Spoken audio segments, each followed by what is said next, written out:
to be making a presentation here today and give you a little background, and then we'll cut to the chase here. One of my former students, Joanna here, had taken me for global studies and wrote me a very nice email after the class was over and said, I really like the classes that you had and the people that you hooked up with, but you never did anything on the U.S.-Mexican border or things that are very, very personal.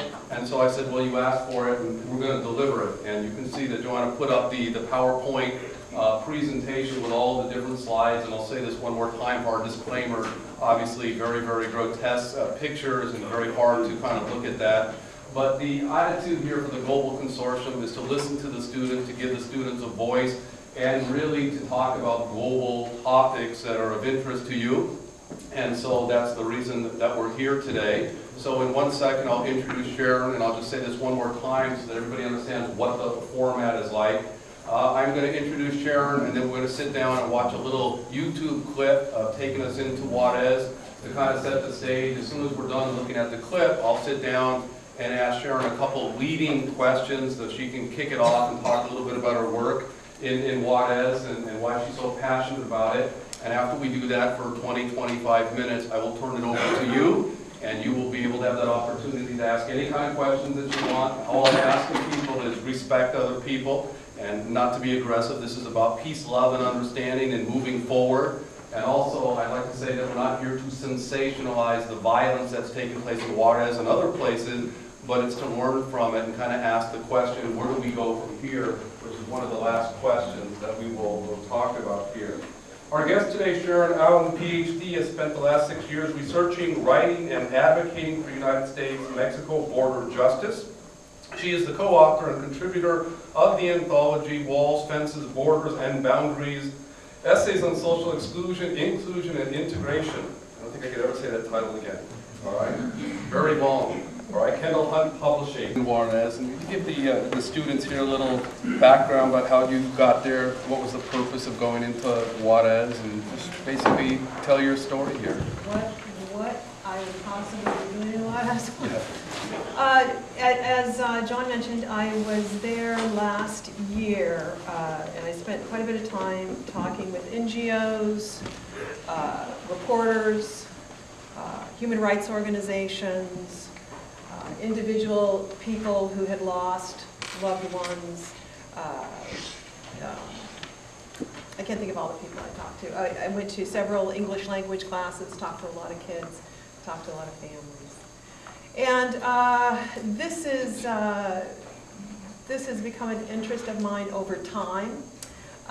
My focus is areas with border conflict, violence, and its effects on the people that have to put up with it, which is usually women and children. It's part of a larger study. I'm also doing, I'm looking at borders on a global basis, basically. And so I ended up there. And people were, in spite of all the violence you've seen, in spite of all of the tremendous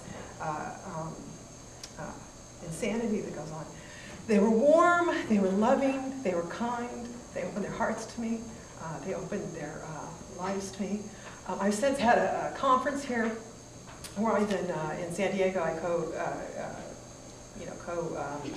put on a conference with some other people, and we brought in educators from El Paso, from the University of UTEP, and NGOs from Juarez, and other researchers from Tijuana, to try to start a dialogue, to try to start to understand that this is not their problem, okay? This is our problem. Okay. So when you're referring to that, we hear that kind of blame game all the time, and I assume you're talking about the money and the guns and all the weapons that come from the United States, and also the fact that we're doing the drugs here in the United States, so that supply and demand. It's supply and demand, number one. Yeah. And you know, I guess what I want to say too before we get started here is, although we're talking about Juarez today, this sexual violence against women, this violence against children, it is not a phenomenon in Mexico. It is not a phenomenon of Juarez. You know, the patriarchal discourse, since men could stand up on their hind legs, has been a violent one. And even before racism, there was violence against the only chattel they had, which was women. Okay, so whether Eve is being blamed for the woes of original sin, or you know, whether in India the practice of sati, which is, you know, you are thrown on a funeral pyre when your husband dies, to you know, the horrendous, Now you're in surround sound. to the horrendous violence perpetrated on women in the United States. Okay, statistics with National Organization of Women in 2003. Do you know what the #1 cause of death of pregnant women is? Homicide. Homicide.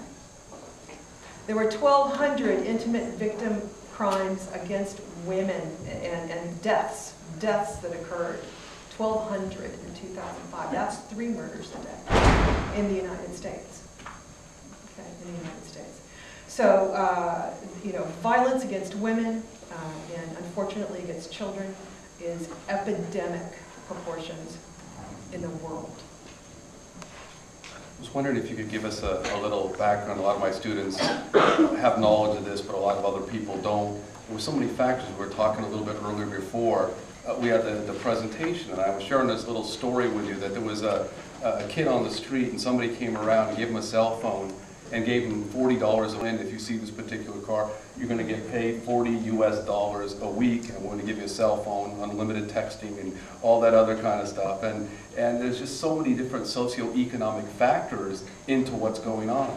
And I was wondering if you could just, you know, in a nutshell, kind of break it down. What are some of the factors, the maquilas, you know, what women are getting involved in, just to kind of make some sense of how this is taking place. And then maybe kind of a follow-up on here, you know, showing this. I really debated showing the pictures. Joanna sent me the PowerPoint. We talked about it. I said, should I show it? And I don't know if I should, and I think there's a reason we want to get people moving and look at this and say it's got to shock you to actually do something. Mm-hmm. And the one thing that we saw these pictures, the violence, I can understand drugs, and I can understand making money, and I can understand the power.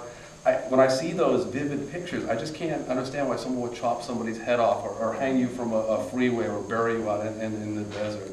I was hoping maybe you could just kind of set the stage for all the socioeconomic differences that are taking place in Juarez and elsewhere. Well, I don't know if it'll make any more sense once I finish talking about it. You know, it's unfortunate. You know, human life is not worth much, and that's unfortunately, you know, it becomes a method of achieving commerce. But you know, you had the maquiladoras are a factor. Okay, this globalization of the workforce is definitely a factor. You also have so many different levels of military and police throughout Mexico, and unfortunately, you have federales, you have state, you have local, you have military. And then you have special forces that you've seen. So you have all of these different levels, okay? And the truth of the matter is, unfortunately, that wherever they send the police, or wherever they send federal troops to come in and deal with things, the crime and murder rate has gone up 500%. Okay, it's gone up 500%.